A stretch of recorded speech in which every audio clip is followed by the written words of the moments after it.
आपके धन को शेयर मार्केट से कई गुना बढ़ाने के लिए हमारे वीडियो देखें और चैनल को सब्सक्राइब करें, वीडियो को लाइक करें और अपने दोस्तों और रिश्तेदारों के साथ शेयर करें।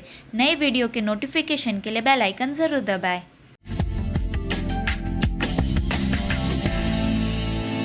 नमस्कार, एफएनओ की पाठशाला में आपका स्वागत है। मैं हूं मानसी दवे और वायदा बाजार की एबीसीडी में हमारा साथ निभा रहे हैं जी बिजनेस के मैनेजिंग एडिटर अनिल सिंघवी जी। अनिल जी, मार्जिन हम समझ रहे हैं, देने के लिए तैयार है ना आप? मेंटली प्रिपेयर्ड है कि मार्जिन देना ही पड़ेगा? मार्जिन देना ही पड़ेगा, बिना मार्जिन काम नहीं चलेगा। और एक्सचेंज को मुझ पर भरोसा नहीं है, चाहे कुछ भी हो जाए मुझे मार्जिन देने ही पड़ेंगे। लेकिन कैश और डेरिवेटिव मार्केट में मार्जिन अलग अलग होते हैं क्या? हाँ बिल्कुल, अगर दोनों सेगमेंट अलग अलग है तो मार्जिन भी अलग होंगे। कैश सेगमेंट अलग है, वायदा कारोबार का सेगमेंट अलग है, डेरिवेटिव सेगमेंट, तो मार्जिन दोनों के लिए अलग अलग है। सिस्टम अलग है, मार्जिन कैलकुलेट करने का तरीका अलग है, कितना मार्जिन होना चाहिए वो चीजें अलग है। तो बिल्कुल निश्चिंत रहें कि दोनों के लिए मार्जिन अलग अलग हैं, अलग अलग तरीके के हैं। तो यहाँ पे इसे भी याद रखना होगा।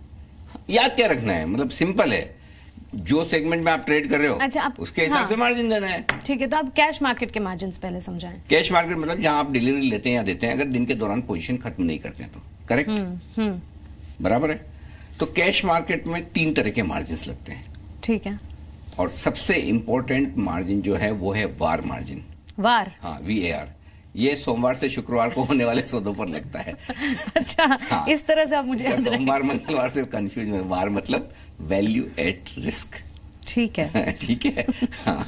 तो वैल्यू एट रिस्क मार्जिन, जैसा कि नाम से पता चलता है, हाँ, कि आपका कितना पैसा खतरे में है। हिंदी में कर लीजिए ना, वैल्यू एट रिस्क। कितनी, हाँ, आपकी कितनी वैल्यू रिस्क पर है। रिस्क में। अब इसको मैं समझा दूं। समझिए आपने कोई शेयर आज खरीदे, वार मार्जिन वो मार्जिन है कि जो किसी एक दिन में शेयर कितना ऊपर नीचे हो सकता है वो कैलकुलेट करने की कोशिश करता है उस शेयर के इतिहास के बेसिस पर, कि पिछले 6 महीनों में उस शेयर ने कितना उतार चढ़ाव दिखाया है दिन के दौरान। और नेक्स्ट डे, आज आप ट्रेड करते तो अगले दिन उसके कितने ऊपर नीचे होने की गुंजाइश है। अब आप बोलोगे अगले दिन से मेरा क्या लेना देना, मैं तो कैश मार्केट में ट्रेड कर रही हूं, आज मैंने कैश मार्केट में खरीदा, कल मुझे डिलीवरी लेनी है। हाँ, करेक्ट है, लेना देना। अब मैं आपको समझाना, जो एक्सचेंज है ना वो बहुत दिमाग है उनमें। कैसे? समझिए आपने 100 रुपए में कोई शेयर खरीदा आज, हाँ, परसों तक आपको उसकी डिलीवरी लेनी है पैसा भर के, ठीक है ना। एक्सचेंज ने कहा चलो ठीक है 5% मार्जिन ले लेते हैं, इससे ज्यादा क्या शेयर ऊपर नीचे होगा। समझिए नेक्स्ट डे स्टॉक 10% ऊपर नीचे हो गया तो आप तो बोलेंगे नहीं नहीं मुझे तो डिलीवरी लेनी है, तुम्हारा शेयर तुम ही रखो, हाँ, 5% फालतू का क्यों लेना है। तो इसलिए एक्सचेंज पहले से कैलकुलेशन कर लेता है कि अगले दिन भले ही आप डिलीवरी लेनी है, नेक्स्ट डे कितना ऊपर नीचे हो सकता है वो कैलकुलेट कर लेता है। और वो कैलकुलेट करने का तरीका ये है कि जो भी पिछले 6 महीनों में उतार चढ़ाव हुआ है उस स्टॉक में, उसका 3.5 गुना, अच्छा, उतना मार्जिन लेंगे। पिछले 6 महीनों में जितना भी उतार चढ़ाव उसका एवरेज निकाल के, या तो उसका 3.5 गुना, अगर 3.5 गुना कम आ रहा है तो मिनिमम 7.5% मार्जिन तो लगेगा। यानी कि अगर आपने 100 रुपए के शेयर खरीदे तो 7.5 रुपए तो आपको मार्जिन कम से कम देना ही है। और अगर ये 3.5 गुना ज्यादा है तो ज्यादा मार्जिन देना होगा। इसे वार मार्जिन बोलते हैं। अच्छा, दोनों में से जो ज्यादा है वो, दोनों में से जो ज्यादा है वो देना पड़ेगा। ठीक है, ठीक है, क्लियर है। तो ब्रॉडली आप ये समझ लो, कैलकुलेशन में जाओगे ना आप फंस जाओगे। आप ये समझ लो वार मार्जिन का मतलब है कि 7.5% तो कोई भी शेयर खरीदो भरना ही है, कितना ही सुस्त रहने दो, कितना ही कम उतार चढ़ाव वाला रहने दो, 7.5% तो मार्जिन भरना ही भरना है। और अलग अलग ग्रुप के शेयरों के लिए अलग अलग मार्जिन होता है। ग्रुप 1, ग्रुप 2, ग्रुप 3, उसमें मत जाइए, जाएंगे तो बहुत उलझ जाएंगे। अब भरना तो है ही, मार्जिन तो भरना तो ही है, मन बना ही लिया है। एक्सचेंज जितना बोले चुपचाप सुन लेने का सौदा करना है ना। हाँ बिल्कुल, हाँ, इन्वेस्टमेंट करना है, ट्रेड करना है, जो एक्सचेंज बोले उतना वार मार्जिन देने का। और वार मार्जिन का मतलब ये है कि उतार चढ़ाव अगले दिन का कवर हो जाए उतना मार्जिन देना है। मिनिमम 7.5% होता है। और हाँ, एक चीज और है, कई बार ब्रोकर को आप पे भरोसा कम है। अच्छा, हाँ, वो भी हो सकता है ना। तो ब्रोकर एक्सचेंज की जो रिक्वायरमेंट है उससे ज्यादा मांग सकता है, ये ब्रोकर को राइट है। कई बार ब्रोकर ये भी बोलता पूरा पैसा दो तो आपका ट्रेड करूंगा, ये ब्रोकर का राइट है। ऐसा नहीं कि एक्सचेंज ने बोला कि वार मार्जिन 15% है तो 15% ही ब्रोकर खुश है, बोले यार इसका झंझट नहीं चाहिए, ये क्लाइंट पता नहीं कैसा है, क्या है क्या नहीं। तो कभी कभी आपको पूरा भी पैसा मांग सकता है, कभी 15% के बजाय 25 भी मांग सकता है, 50 भी मांग सकता है। ये ब्रोकर का राइट है आपसे लेने का। अच्छा, ऐसा हो सकता है? हाँ, बिल्कुल। लेकिन हम उसमें नहीं जाते हैं, वो आपकी और ब्रोकर की relationship over a period of time कैसे बनती, क्या है क्या नहीं, वो छोड़ दीजिए। जो कैश मार्केट में आप ट्रांजैक्शन कर रहे हैं, वार मार्जिन का मतलब है कि पिछले 6 महीनों का जो उतार चढ़ाव है, या तो उसका 3.5 गुना जितना परसेंट बन के आता है वो, नहीं तो मिनिमम 7.5% आपको ये मार्जिन देना है। ASM वाले स्टॉक्स जो एडिशनल सर्विलेंस मैकेनिज्म में आजकल नया नया चल रहा है, हाँ। आपने भी सुना होगा, उसमें 100% मार्जिन लगता है। उसमें कोई वार ये सब छोड़ दीजिए। जितने अमाउंट का आप शेयर खरीद रहे हैं, पूरा का पूरा पैसा अपफ्रंट देना ही है। अच्छा, मतलब कोई स्टॉक अगर ASM में गया है तो 100 रुपए का खरीद रहे हो, पहले 100 रुपए रखो, उसी के बाद में सौदा करो। अच्छा, ये रहे ठीक। वार मार्जिन समझ में आ गया? डन। एक ही है ये वार मार्जिन कैश मार्केट? और चाहिए? नहीं, ये ठीक है। यही ज्यादा है।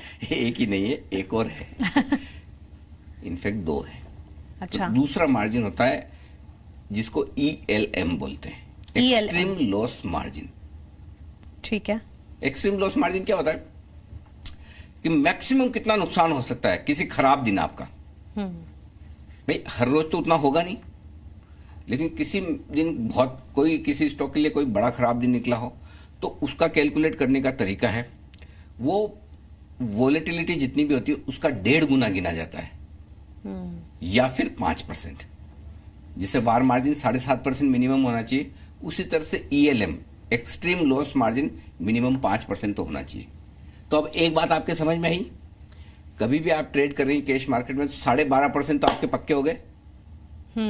इतना मार्जिन तो देने, और ये 7.5 और 5, इतना तो देना ही पड़ेगा।